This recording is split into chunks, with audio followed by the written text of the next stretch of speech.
Hi guys, in this video we're going to be looking at what makes a reaction happen. We're going to introduce entropy, look at entropy changes of a system, entropy changes of the surroundings, calculating the total entropy change, predicting entropy changes, and then finally we're going to summarise. The first question we have to ask ourselves in this video is what makes a reaction go? Why is it that some reactions happen, but some are impossible?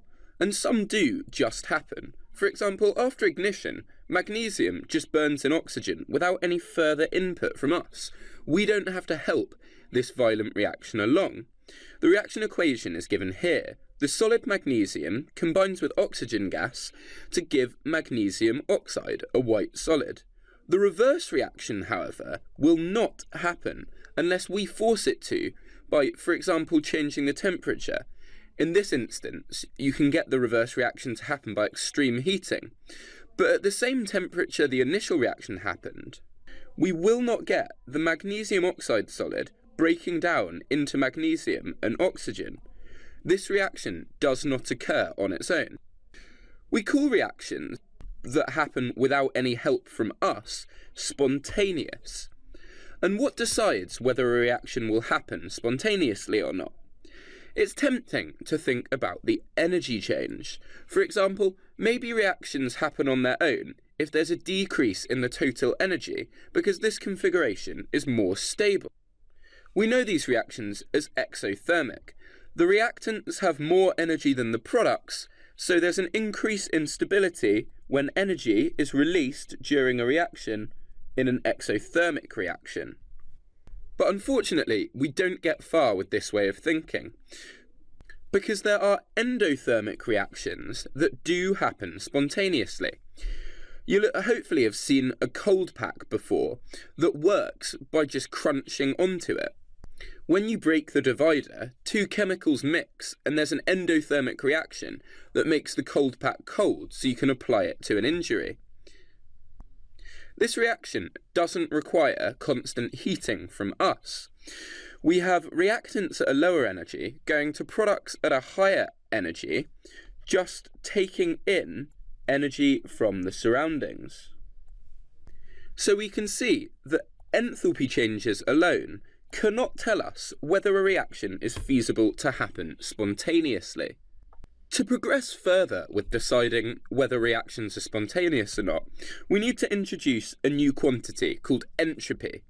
This is a quantity that we introduce in the subject of thermodynamics, which is a subject involved in chemistry and physics, to make sense of why things in the universe happen the way they do. The simplest way to think about entropy is as a measure of disorder. So for an example, in this picture on the left, we have a very ordered, tidy bedroom. This has low entropy. Whereas on the right, we have a bedroom that's very messy, with objects all over the room. This is far more disordered, so has a high entropy. A more precise way to talk about entropy than disorder is in fact the number of ways we have to organise particles and energy. The number of ways energy can be distributed counts towards the entropy.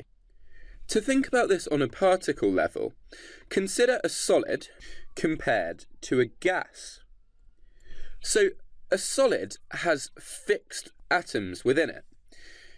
These atoms have a configuration they have to stick to and are only free to vibrate very slightly. There's a lot less movement in them. Whereas when you think about a gas, all of the particles are further apart and they're not as confined as in a solid. They're also free to have lots more energy and move about in many different directions. To relate this to entropy, we just have to think that a solid is very ordered, which corresponds to a low entropy, whereas a gas is very disordered, which corresponds to a high entropy. In a gas, there are so many more configurations the particles can be in, and so many more ways to distribute the energy. These are the reasons the entropy is higher. It's a fundamental observation about the universe. It's something that we have just watched and observed, that the total entropy will always increase, as will the entropy of any closed system. That is, a system where nothing can get in and out to affect it. So in a spontaneous process, the total entropy involved must increase. This is a way of working out which processes are possible to be spontaneous and which aren't, because the entropy must increase. Now we know what entropy is. How do we calculate it? When we're thinking about entropy changes, we break the universe into two parts to consider them separately and make the calculations easier. So we have our system, which is the chemical reaction, the thing that we're interested in. And then everything that's not in the chemical reaction that we're interested in becomes the surroundings. This is the rest of the universe, everything we're not interested in. Only energy can be exchanged between the two. All substances have an intrinsic entropy associated with them. For example, water, and specifically liquid water here, because different states have different entropies, has a standard entropy of 69.9 joules per Kelvin per mole. Don't worry too much about the units for now. It'll make a lot more sense when we look at the entropy change for the surroundings. But for now, it's good enough to realise that entropy is just a property of matter, and these are its units. So the values for entropy of different substances have been investigated and recorded by scientists for hundreds of years. We can now just look up most of the ones we would need in data books. If we want to know how much the entropy of a group of chemicals has changed, then we can just use the following formula. We have delta S system, which stands for the change in the entropy of the system, those are the chemicals we're interested in, is sigma. This is a summation sign, which means we just add together all of the standard entropies of the products. So we take the entropies we're left with at the end, and then we subtract the sum of all of the entropies of the reactants, the thing we started with. So if the products and the reactants had the same total entropies, then we wouldn't get any change. This would be 0. If the products have a higher entropy than the reactants, the change is a positive number. And if the products have a lower entropy than all of the reactants, then we get a negative number. Let's just use this equation in a simple example to make sure we understand exactly how it works. So using the data below, find the standard entropy change for the reaction given by hydrogen gas reacting with oxygen to form liquid water. Then we're given the entropies of each of these. So first we know that the change in entropy for the system, which is what we're interested in, is given to us by the sum of the standard entropies of the products, and then we subtract the sum of all of the standard entropies of the reactants. So in this case, our only product is water, so we have a standard entropy of 69.9 joules per Kelvin per mole, and then we're going to subtract the standard entropies for the reactants. So these values given here are for 1 mole of each of the species, but you can see in the equation we only have half a mole of the oxygen. So when we're taking away the entropy value for the oxygen, we have to take away 1/2 times 205 joules per Kelvin per mole. We then have 1 full mole of the hydrogen gas, so then we just take away 130.6, and this gives us a final answer of minus 163.2 joules per Kelvin per mole. The fact that this number is negative shows that the entropy for this equation decreases as the reaction happens. So we've now looked at the entropy change for the system.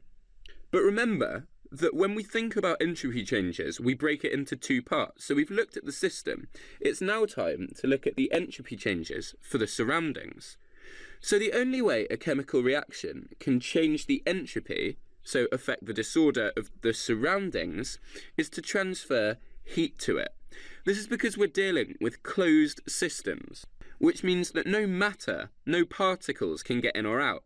We can show this by this beaker here filled with some liquid that has this red bar going across the top to show it has a lid.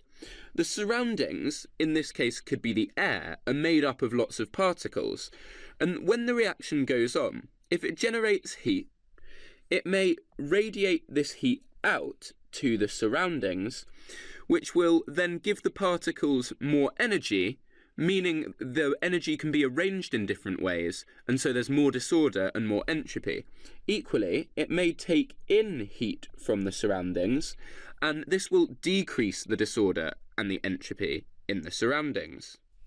If we want to know how big these entropy changes are going to be for a given amount of heat energy transfer, then it actually depends on how hot the surroundings already are.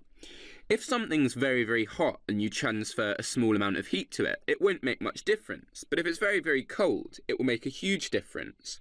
So the change in entropy for the surroundings is given by the heat absorbed, and this is by the surroundings, divided by the temperature of the surroundings. We always assume that because the surroundings are so large, that the temperature remains constant throughout the experiment. So how do we calculate this heat absorbed by the surroundings? Well, the heat that the surrounding absorbs is the same as the heat energy released by the chemicals. And we know that the heat energy that's absorbed by the chemicals is given by the change in enthalpy. So remember, if delta H, the change in enthalpy, is a positive number, that means that the chemicals are taking heat in from the surroundings, and if it's a negative number, exothermic, then they're giving heat out to the surroundings.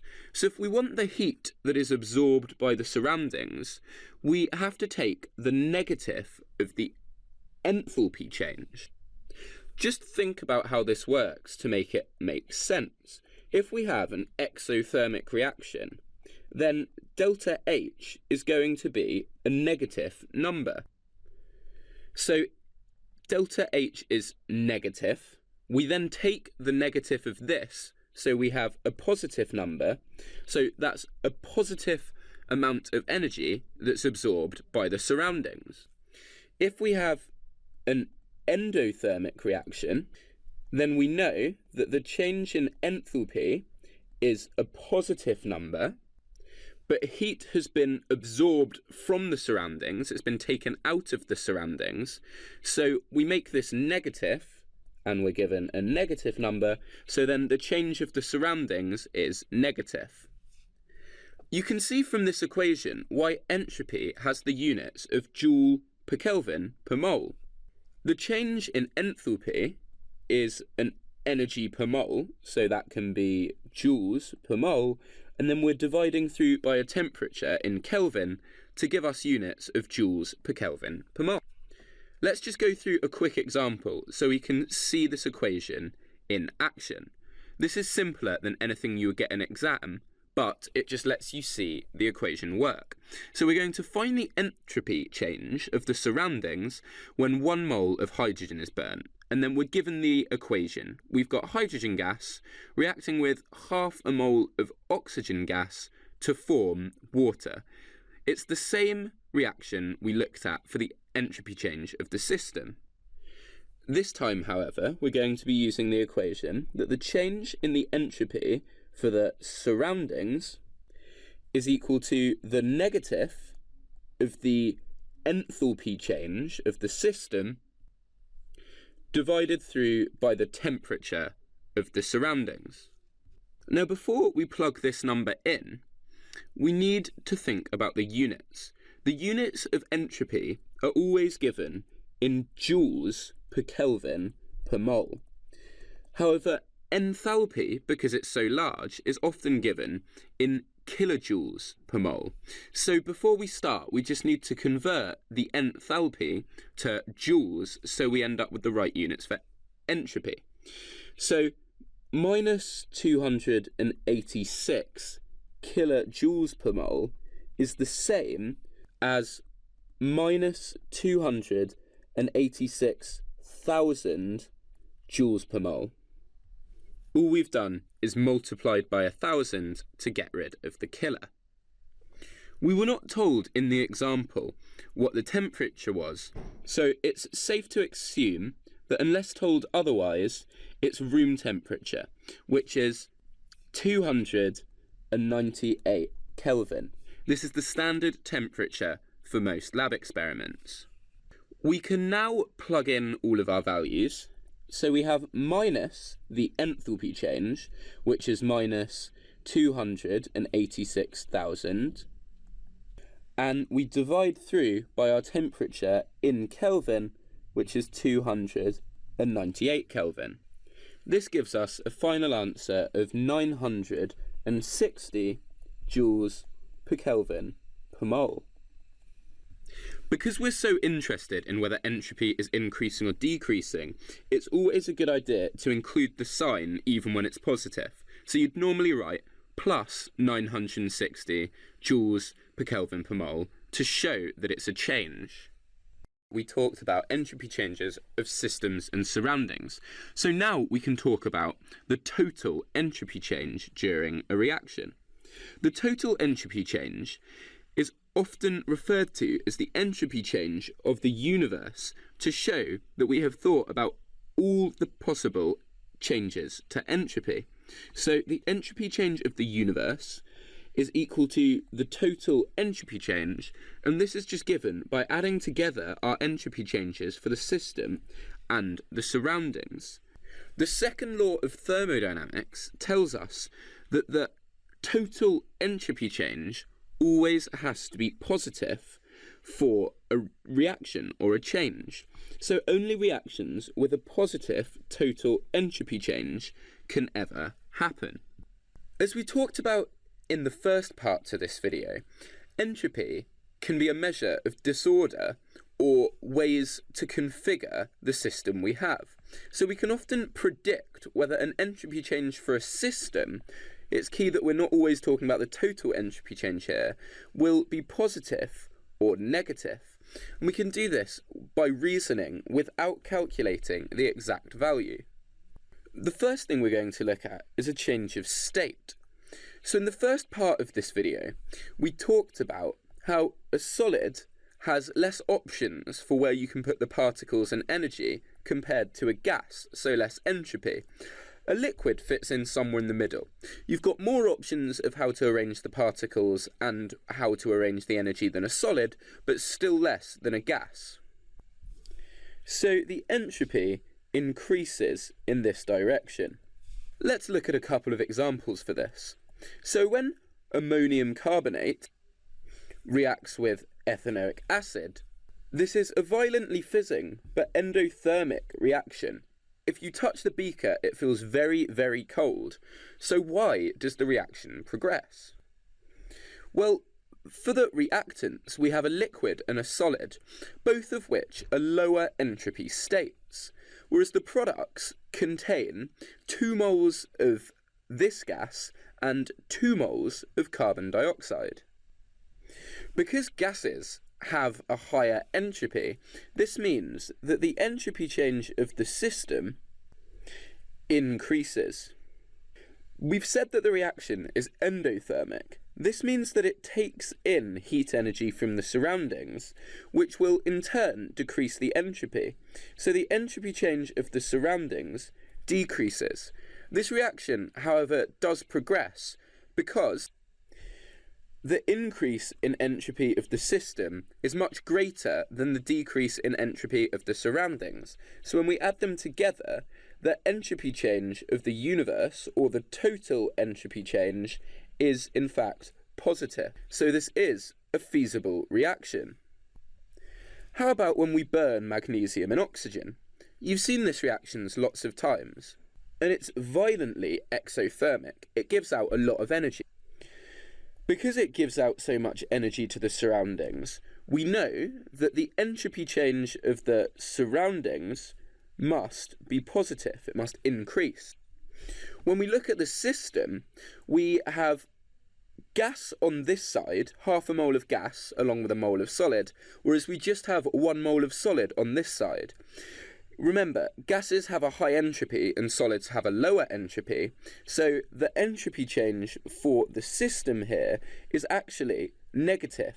The entropy for the system is going down. However, because of how exothermic the reaction is, the massive increase in entropy of the surroundings is enough to make the total entropy change positive, so this reaction can happen, as we know. The next thing to consider when you're thinking about the entropy change in a reaction is the change in number of moles. If we have more moles of substances, then there are just more places we can put these moles in space. There's more ways we can arrange them. This is a measure of more disorder, which in turn means we have more entropy. So looking at this example where hydrated barium hydroxide reacts with solid ammonium chloride, here we have 1 mole of the hydrated barium hydroxide, we have 2 moles of the ammonium chloride, so we have 3 moles total of reactants. For the products, we have 1 mole of barium chloride, 10 moles of water, and then 2 moles of ammonia. This gives us 13 moles total. So we can see here that we have many more moles of the products than the reactants. So we have many more ways to organise them, which gives us an entropy change of the system which is positive. If we increase the number of moles in an experiment, but the states we're making have lower entropies, so if we're going from lots of gases to solids, then it's not always obvious whether the system's entropy increases or decreases if you have these factors competing against one another. For this reason, when you're asked to talk about the impact of number of moles of a substance, it's often a homogeneous equation, so all of the types of substance are the same. The next type of reaction we're going to think about changing the entropy in is dissolving ionic solids in water. We have a video on this, so you can look this up if you're not familiar with it, but the first part is breaking down the ionic lattice. In the lattice, we have very limited ways we can order the atoms, and they're not really free to move very much, so this is a low entropy system. When the ions are free from each other, we have many more configurations we can organise them in. So this is a high entropy system.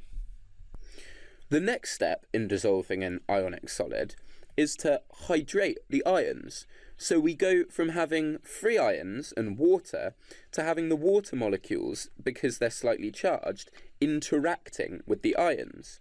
In this process, the water becomes more ordered around the ions, and we get a decrease in the entropy because there's less disorder. The entropy of a system usually increases, however, when we dissolve ionic solids. This is the case in the example of ammonium nitrate crystals. There are many more ways to order the ions of ammonium and NO3- than there are to order the atoms when they're in the solid. This means that the change in entropy for the system is therefore positive. Remember that the system isn't the whole story, so we have to think about changes to the entropy of the surroundings too. That comes in from the enthalpy changes of these equations. Depending on how much heat they take in or release, it will affect the entropy of what surrounds them, and this can change whether a reaction is possible or not. Hey guys, I hope you enjoyed the video. If you're looking for an amazing A-level chemistry resource, join me today in my series of engaging bite-sized video tutorials. Just click the SnapRevise smiley face and together let's make A-level chemistry a walk in the park.